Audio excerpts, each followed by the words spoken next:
Saturday we almost got shot started as a joke. There were four of us, me, Mark, James, and Matt, and we were 13, which meant we had just enough nerve to be stupid and just enough speed to usually get away with it. Ding Dong Ditch had been our Saturday night ritual for most of that summer. Nothing sophisticated about it. Ring a doorbell, disappear into the dark, watch some irritated adult storm out onto their porch and stare at nothing. We thought that was the funniest thing in the world. Mark and James were always the ones to go up to the doors. Matt and I would find a hiding spot early and wait. We'd already hit 5 or 6 houses on our usual block that night. The reactions were predictable. A man steps out, looks around, says something under his breath, goes back in. One guy threatened to call the cops the second time we rang his bell, so we decided to move on. We ran down to the next block over, laughing the whole way. That block was different from ours. Our neighborhood was in the middle of expanding back then, so there were still patches of undeveloped woods scattered between the newer houses. On this block, the houses were older, unkempt, most of them. Tall grass, chipped paint, one car with a tarp over it, sitting in a driveway like it hadn't moved in years. The kind of block where the houses look like no one inside them is expecting company or wants it. The first house on the block sat directly across the street from a thick patch of woods. That made it easy for Matt and me. We crossed into the tree line without even discussing it, went maybe 30 feet in, and crouched behind some brush.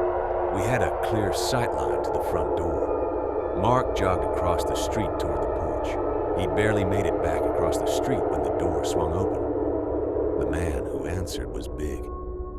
Not just tall, I mean built in a way that seemed functional. Around 6 feet, stocky, the kind of person who looks like their body has done real work. He came out onto the porch and didn't do what the others had done. He didn't shake his head and go back inside. He walked down into his front yard immediately, moving around the bushes, checking the side of the house, yelling. Not yelling words exactly, more like sounds. Warnings. We laughed quietly with our hands over our mouths, the way you do when something is funnier because you're not supposed to make noise. He finally went back inside. That should have been enough. That should have been where we moved on to the next house and called it a night. But Mark had a thing about quitting. He waited a few minutes, watched the windows, then walked back up to the porch and rang the bell again. I wouldn't have done it, not with that man. Mark knew he'd have less time to run, so instead of crossing back to the woods, he ducked around the side of the house and out of sight. The door opened faster this time. The man came out and he had a rifle. I don't have a comparison for what that does to you when you're 13, and you've never seen that before, in a real context. It wasn't like TV. It was just this long object in his hand that made everything feel suddenly factual. He did the same sweep of the yard, more methodical this time. Checked behind the car, checked behind a few trees. Then he walked to the center of his lawn and stopped. He turned his head slowly toward the tree line, toward us.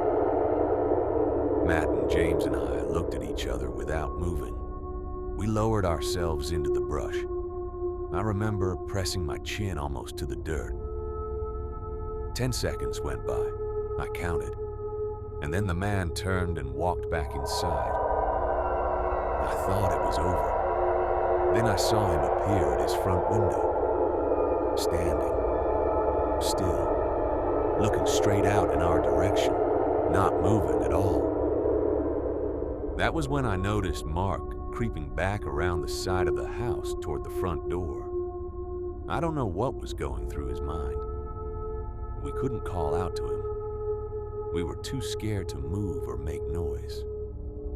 We just watched him go up to the porch again and ring the bell a third time before bolting. The man at the window didn't move right away. He just stood there. Then, slowly, he stepped back from the glass and was gone. We didn't see Mark anywhere on the street. A minute went by, maybe longer. None of us said anything.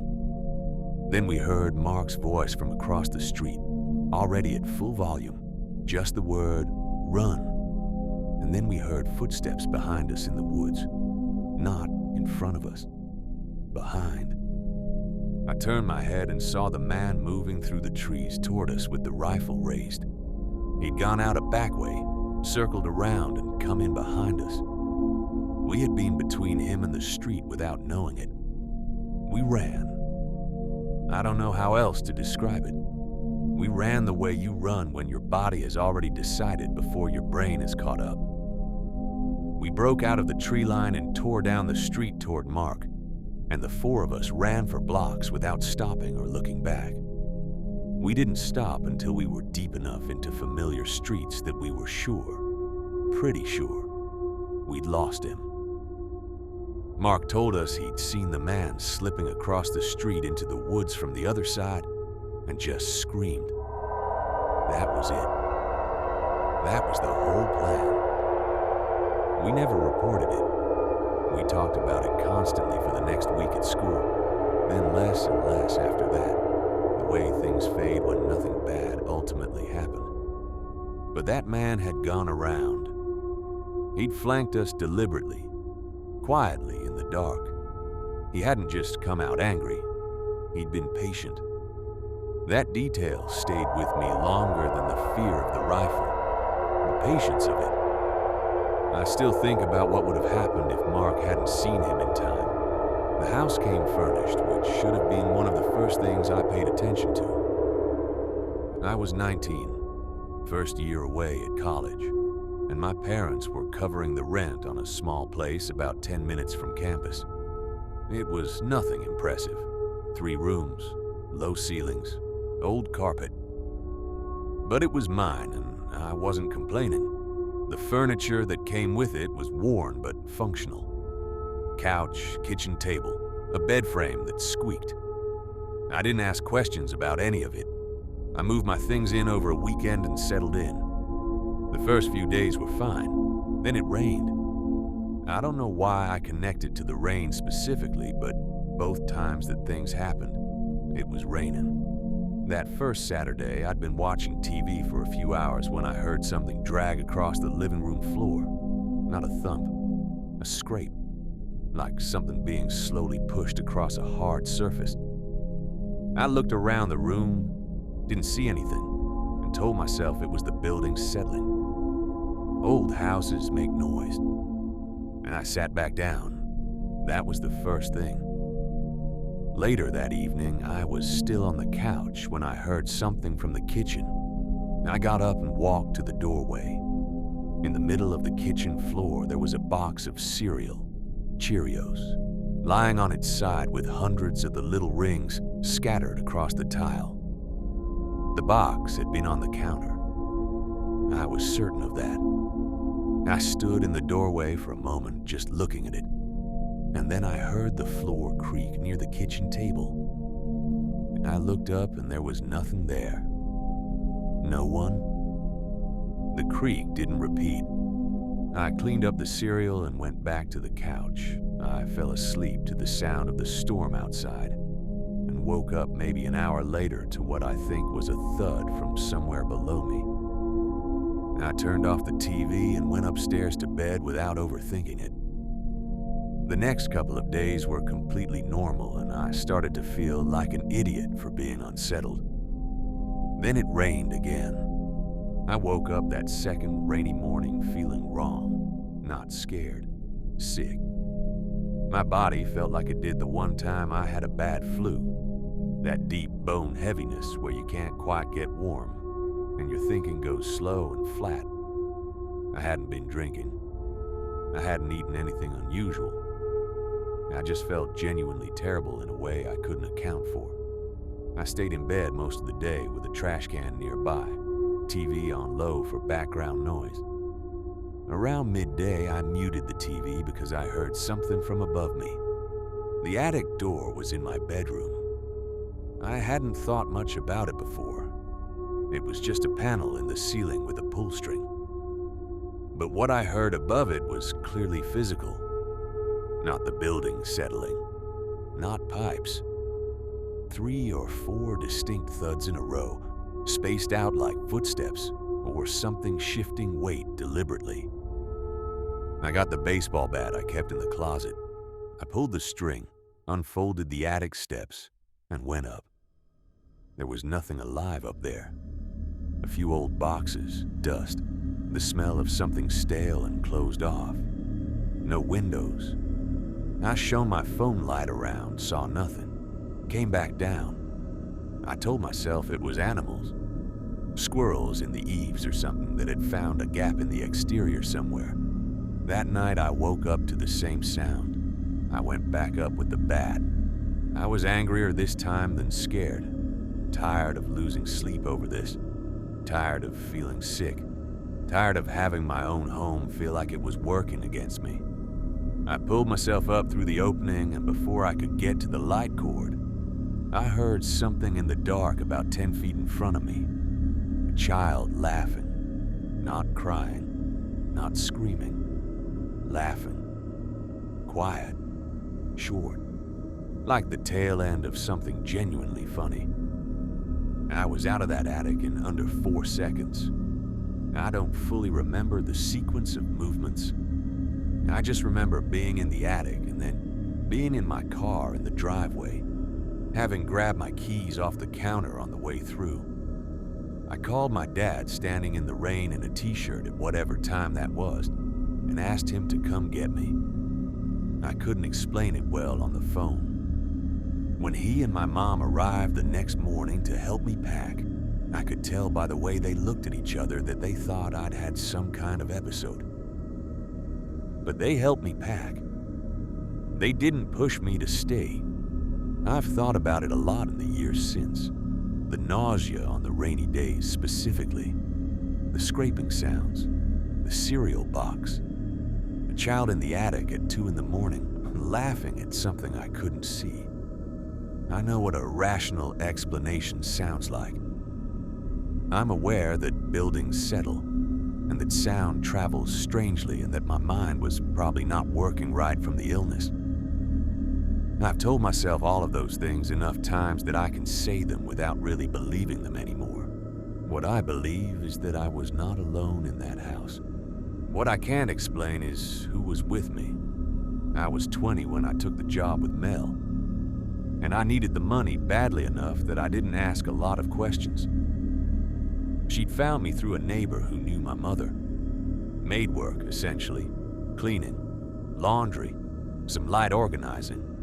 Nothing I hadn't done before. She lived in a large old house on about 2 acres of land that sat back from the road, surrounded on 3 sides by dense woods. The house itself was wooden, dark-colored, and looked like it had been built in an era that didn't think much about windows. She kept most of the blinds shut. In the rooms where natural light was completely blocked, she used candles, real ones, in holders, scattered on shelves and tabletops. The floors creaked through the entire house with every step, and the sound carried farther than you'd expect. Mel was around 70. She spoke in short, clipped sentences and never offered more information than the task required. She'd mentioned things in passing, a dead husband, briefly and only twice. The way someone mentions a fact about the weather, and then move on. The work was straightforward, and I did it without complaint.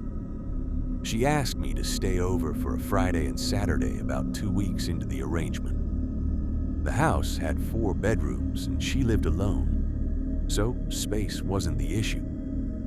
I packed a bag, arrived Friday morning, and put my things in the room she indicated. When I turned from the bed, she was standing in the doorway. I hadn't heard her come up behind me. She told me to clean that room first, then work through the rest of the house. Nothing unusual about the instructions.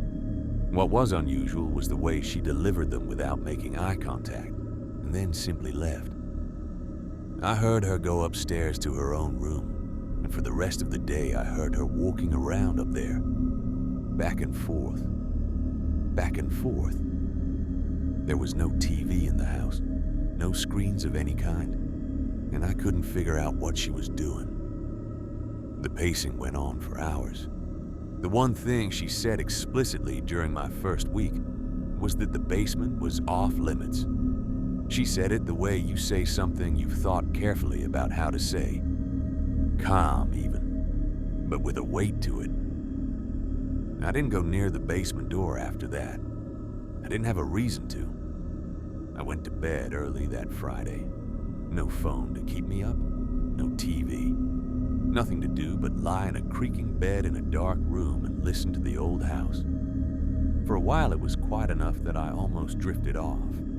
Then I heard footsteps in the hall. Slow ones, the floor telegraphing every step the way only old wood does.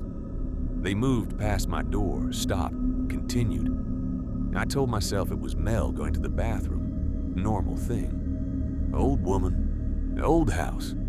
Nighttime. A few minutes later, the footsteps came back. They stopped outside my door. I sat up and listened. I could hear the slow pressure creak of someone standing still just on the other side of the door. Not moving, just standing there. I watched the door handle and waited. After what felt like 2 full minutes, the footsteps moved away.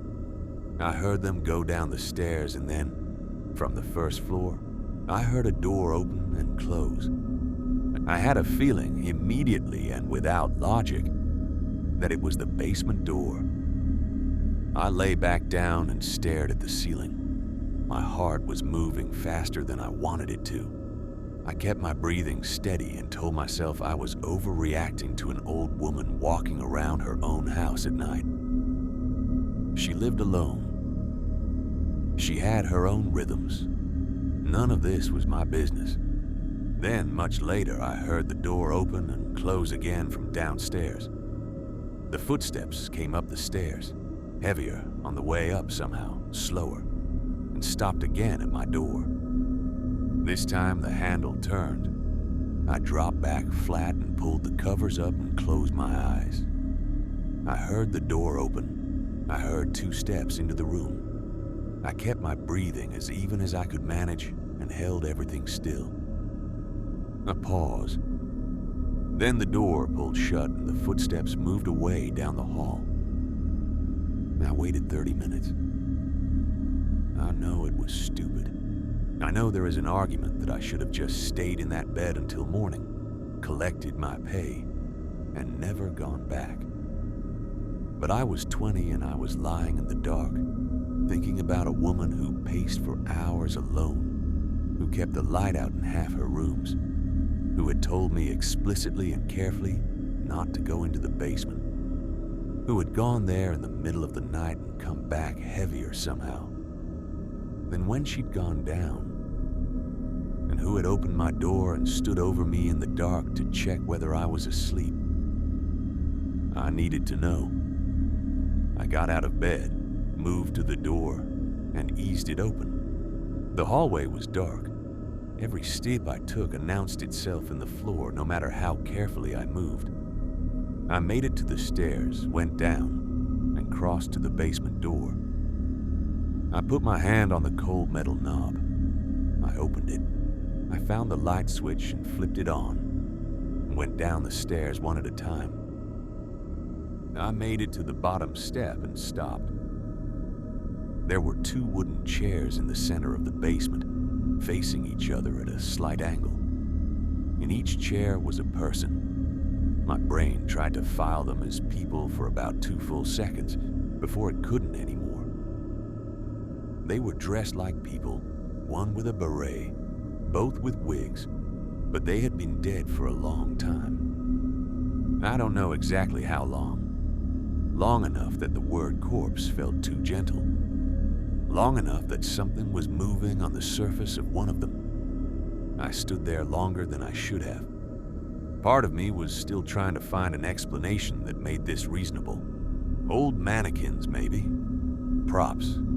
Something theatrical and harmless that I was misreading in bad lighting. I made myself walk closer. I made myself look directly. They were real. And I was still standing there when I heard footsteps on the first floor above my head. I had no time to get to the light switch. I moved behind a large couch against the basement wall and got down as low as I could, hands pressed over my mouth. The footsteps came to the top of the basement stairs. They started down, one at a time, weight settling into each step. I heard every single one. She reached the bottom. I heard her say my name. Not loudly, not as a question. She said it the way you say the name of someone you already know the location of. I looked around the edge of the couch and saw her standing in the middle of the basement with a kitchen knife held at her side. She was about 15 feet away, moving her eyes slowly around the room. I calculated this in a single second, that she was old and that I was fast. That was the only math that mattered. I came out from behind the couch and ran to the stairs. She screamed my name once, a different sound entirely from before, and I heard her moving behind me. I took the stairs 4 at a time, hit the first floor, ran up to the bedroom, grabbed my backpack off the bed without stopping, ran back down, and went straight out the front door, while she was still somewhere on the stairs. I got into my car, started it. I sat there for one breath, maybe 2, and looked at the front of the house. Mel was standing in the doorway, upright, still watching me. The knife was not visible from where I sat. She didn't move. I drove away. I made it home in under 10 minutes. I had never given her my address. I had never given her my phone number. I'd been careful about that from the start, for no reason I could have articulated at the time. It had just seemed like the right call. I understood later what that instinct had been protecting me from. I've thought since then about who those 2 people in the basement were. She had mentioned her husband twice in passing, the way you mentioned someone at a careful distance. The larger of the 2 had a beret. The smaller one I can't account for. I don't know how long she'd been living with them down there, or what she said to them at night, or what it meant that she'd come back up from those visits heavier, slower, like someone returning from a place that cost them something. What I know is that she checked on me that night twice before she was sure I was asleep, and that she went back downstairs in between. The thing I keep coming back to is this. She asked me to stay over. She had 4 bedrooms and no reason to need help overnight with anything she described. She had me there for 2 weeks before she asked, and she'd taken her time deciding. I don't know what she was planning to do with me. I don't know if I was supposed to be a third chair.